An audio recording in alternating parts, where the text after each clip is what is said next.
It's intriguing. And then he tells me, you died twice on the table. Nasty blood hit your brain. You died.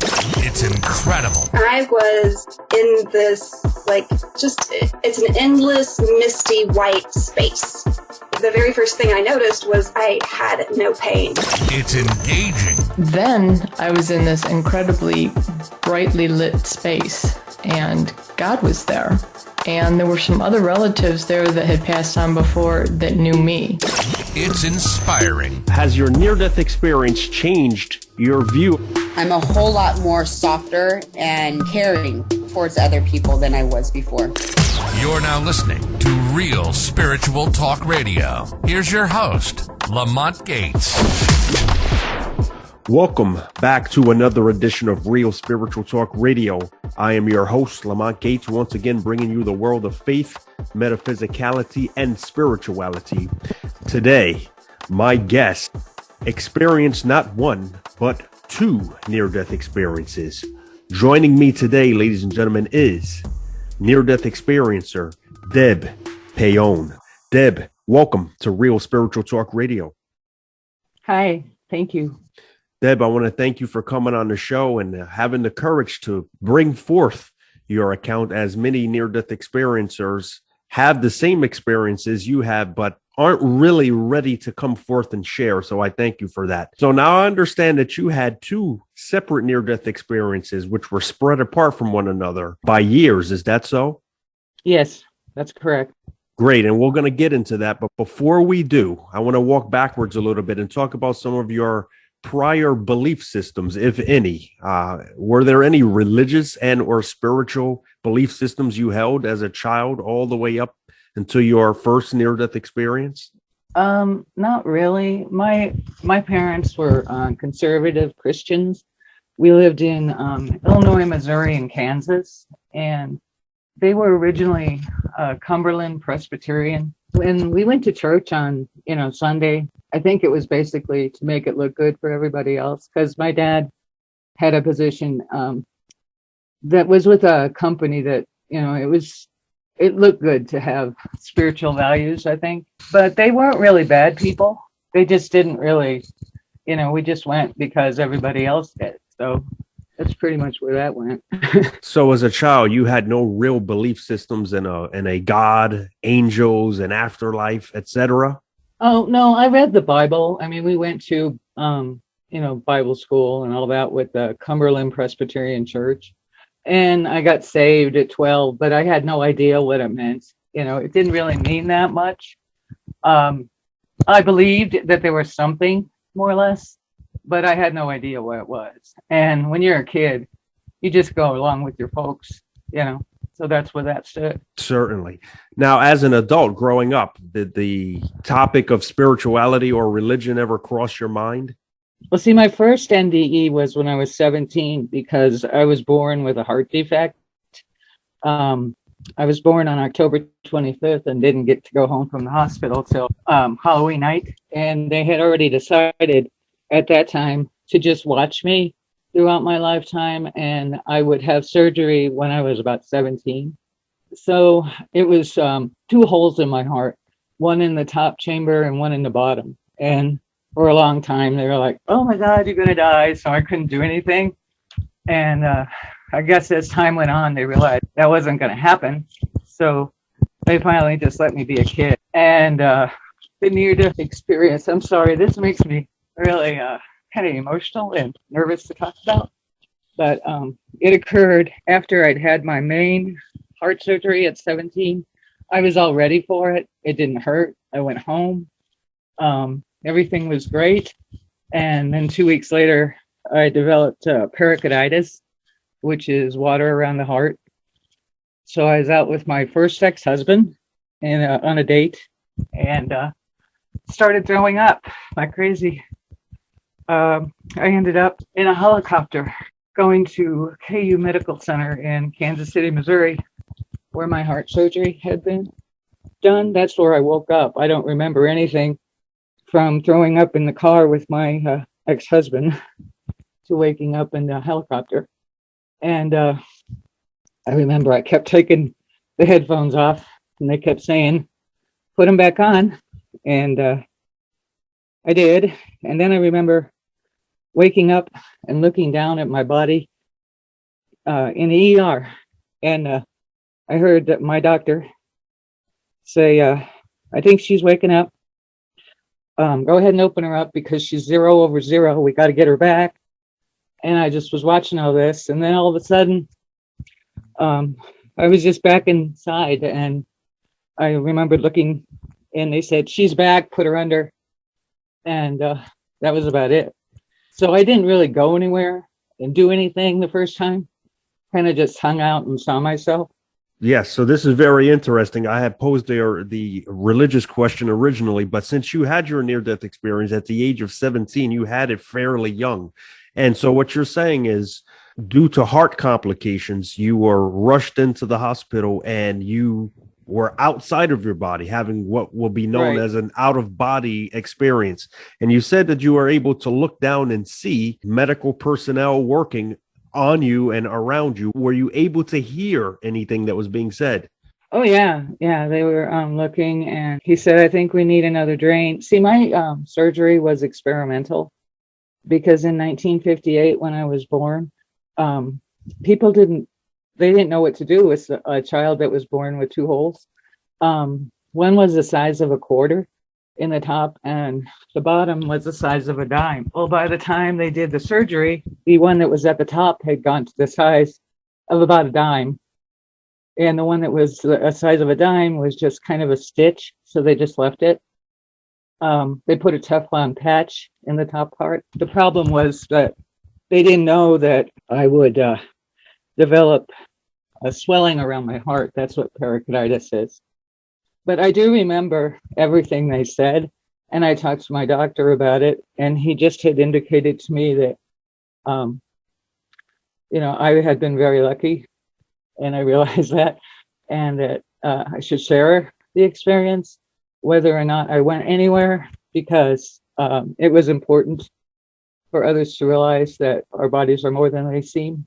So in this case, you had the verification that you did die because you heard the words right out of the doctor's mouth while you are above your own body. Is that so? Yeah, he said you were gone. 0 over 0 was the blood pressure. But they didn't need to jump my heart. As soon as they opened me up and took the pressure off, that's when I went immediately back into my body. Had that happened and the pressure not been released, that would have been it. Was your doctor at all surprised that you were able to confirm the things that you saw and the things that you heard while you were clinically dead? Actually, no, he was really, I had a really cool doctor. I mean, for a kid, 17 years old, he was awesome. No, he was very understanding. He was a cardiologist, old-time cardiologist. Last time I talked to him was in 2000. I had needed a referral for a cardiologist now that I live in Colorado. This all happened when I lived in Kansas. And he was really cool. He just said, don't be afraid. I've seen this happen a lot. People don't talk about it. They should, because our bodies are more than what we think they are. And you have an amazing experience, is what he said. This is coming from a doctor. I just want to repeat. He said our bodies are more than what people think they are, meaning there's a spiritual element to it. Correct. Wow, that's fascinating coming from a medical doctor. In the scientific field, that was in 1977. Correct. That would have been 2 years after the groundbreaking book, Life After Life, was written by Dr. Moody, who did research on people who experienced what you did.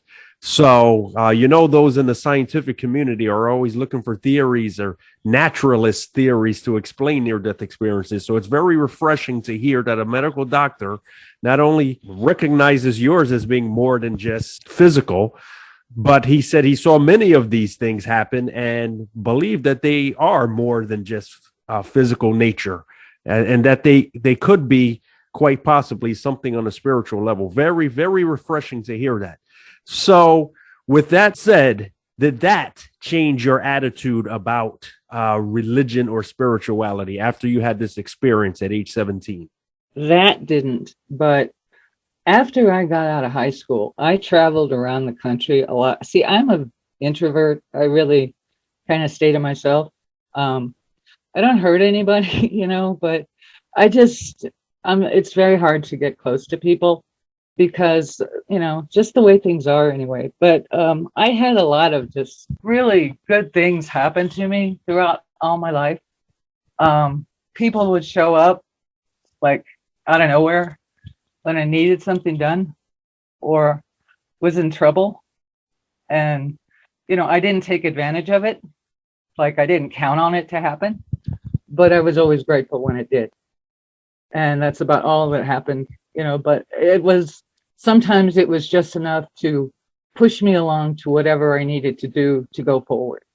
So take us into what happened that triggered your second near-death experience.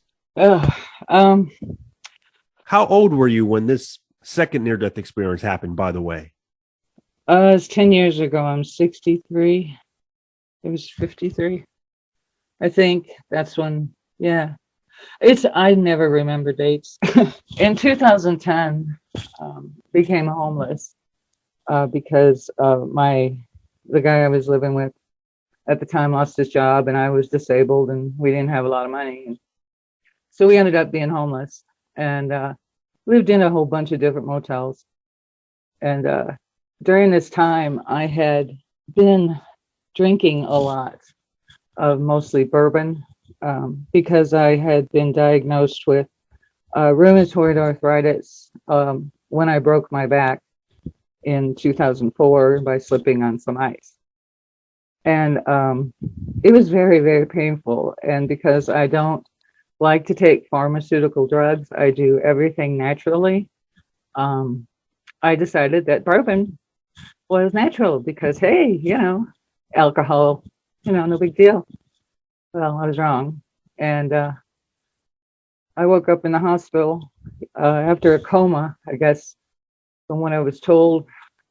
They're not sure if it was 3 or 5 days. I don't know. I haven't gotten my hospital records or anything to read them. But, and I was told that I needed a organ transplant of my liver and kidneys. And I promptly told the person who told me that to go F himself and said that I didn't believe in that. And he said, why? I said, because I do not believe that I am anybody special. If I destroyed my own liver and kidneys, which I did by drinking, I totally admit it. I didn't know it at the time, but I totally admit it. Then why should I get somebody else's organs to extend my life? And he goes, well, then you'll die. I said, so I die. That's just how I feel about it. And I know others don't feel that way, that they're entirely, that's their personal thing. I don't have anything against anybody who feels that way. That's just how I feel. So I didn't agree with the doctor too much on how to treat me because he basically said, well, if you don't want an organ and liver transplant, then we'll just stick you in hospice care and let you die. And I once again told them where to put that idea and got my boyfriend to take me out of the hospital without their consent. They did make me talk to a psychiatrist. But eventually I got out and rehab myself with chakra healing chants and natural and herbal supplements, vitamins, and just eating right in a motel in a full-size bed. And the near-death experience occurred after I had healed myself in that particular hotel, and we moved to another one. We had just moved in. And I had just paid the rent. And I was there by myself because my boyfriend was an over-the-road driver. And so I was always by myself. And I was snooping around this hotel room because I kept hearing somebody cry. They were whining and crying. And I kept calling the front desk and asking him why I was hearing somebody cry. He says, you're crazy. Hang up, call back, hang up, So anyway, I found out that there were speakers in the walls of this hotel under the lights by the bed. And that was where the crying was coming from. So without going into a whole bunch of stuff that occurred, my near-death experience on this one happened after a whole bunch of stuff occurred, and I don't know if anybody's read what I wrote about it, but it kind of sums it up. And I was invited to further my enlightenment because of the chakra healing chants I had used to heal my body. I listened to them 24/7 for 5 months while I stretched my legs and learned to walk again. Because after you suffer a coma, you're so weak, you can barely lift yourself out of bed. And I was really happy when I used to send myself edible arrangements to cheer me up, because the only other person who knew about me being in a hospital, besides my boyfriend, was my daughter and my family, and they're not real into praying, so nobody was praying for me. I was just taking care of me. And so that would cheer me up and keep me going. But the enlightenment was with the help of some psychics that were staying in this hotel at the same time. There's apparently a convention of psychics from Louisiana that would come through Denver in the fall of every year, according to what I was told. And they happened to be there when I was there. And that night, it was just so crazy. I just decided, well, what the heck, got nothing else to do. So it took me 7 times. They had me go into meditation trance, and I've meditated since I was a little kid, because when I was in the hospital all the time, I was always scared, and my grandmother would sit with me and meditate so the pain would go away. So I do a lot of meditation. And 7 times, and when I got there, it was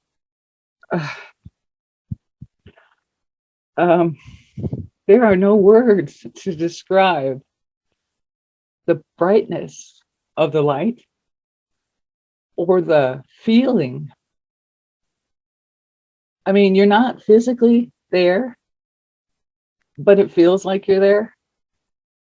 And it's like, I'm into computers, so I guess the best way to describe it is like you get plugged into the matrix or the maximum computer, and it just downloads all this stuff into your head all at one time. And all of a sudden, you know everything, but just as soon as you know everything, you don't know everything. It's just amazing. And they told me, they gave me a gift. I believe in the universe, by the way, the metaphysical, that we're all connected. And the universe gave me a gift. My health was reset back to 1995, when I first was diagnosed with rheumatoid arthritis before I broke my back. And there was absolutely no hint of any alcoholism in my body, even after 10 years. I just had blood tests. I am just as healthy now as I was on August 12th, 2012, which was the day I received the blood test that said that I was completely healthy, no signs of liver or kidney damage or anything. So I don't know if you want more detail or what, but I just want to clarify something here. This was not the same situation as it was when you were 17 years old. In other words, there was no clinical death in this second one. There was no imminent death. This was through a meditative state. Yeah, I was asked, because when I came back, my chest hurt and my heart hurt. And our bodies are energy. And when a psychic, or when someone who meditates or who is really in a deep meditative state, the way I understand it, your heart could stop, but it's not for any length of time. What seems like forever for you is only like a split second. But when you come back, something happened. My chest was heavy. It hurt. I asked them why that happened. All this happened in my mind.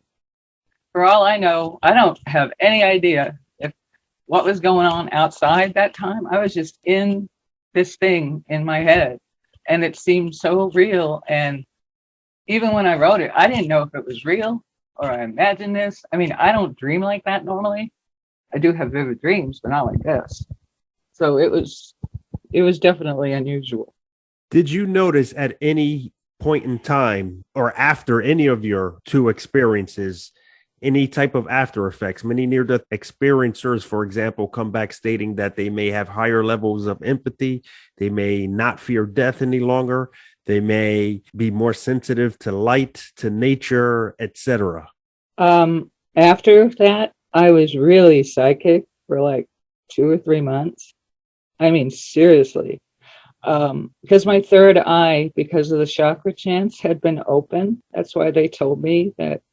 That's why this had all started, that I had done the work to heal myself. Because what I had done to myself had destroyed my body so much that if I didn't fix it, that was it. I mean, I just knew that instinctively. And I was so psychic. I could go to I stayed away from everywhere. I'd go to the grocery store. I could feel the emotions of everybody there. And it was like, if you've ever watched Star Trek and what was her name? Commander Troy would talk about how she would feel so many people at once. That was what kind of like I could describe that I was feeling. But it went away, thankfully. But I was very sensitive for a long time. And as far as changing my attitude, I see souls now. I don't see people exactly. I never considered myself prejudiced. I mean, I've dated across the spectrum as far as people I've known because I just never really felt that way. And now I see souls sometimes. I can, tell right off the bat if somebody's good news or bad news or what's going on, I know sometimes not to go places, that it would be bad if I went. I don't know. I'm just more in tune. I know sometimes I get these flashes of stuff that I just know stuff before it happens. It's just weird. I'm still learning. It's been 10 years. I mean, I'm still learning the things that are going on. I'm still taking herbs and vitamins, doing everything naturally, still meditating. I don't take any pharmaceutical drugs. I do take aspirin and, but that's it. I don't know. It's just, I don't generally talk about this. I wrote about it, I figured that was good. So, yeah, I know you mentioned that you wrote about this. Were you writing a book or did you complete a book at any given time?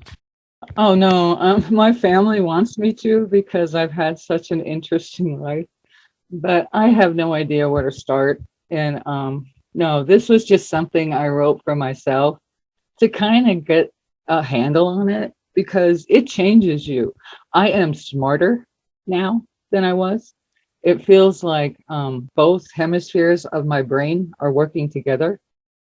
I am more emotional than I was. I used to be all really logical. I could control my emotions very well. I'm a Scorpio. I mean, that's what we do.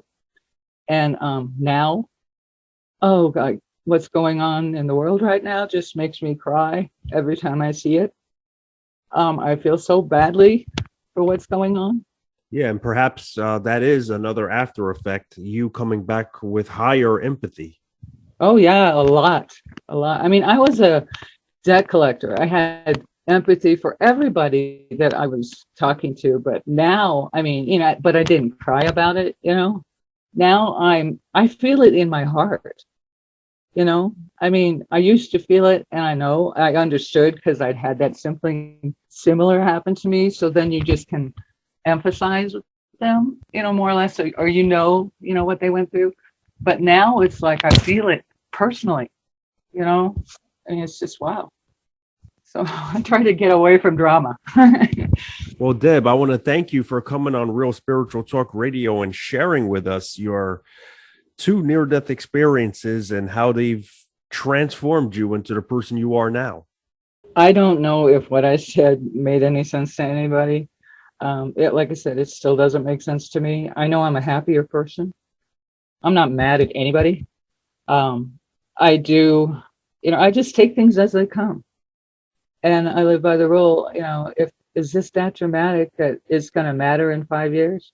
Well, there are some things that are, but there's a lot of stuff that's not.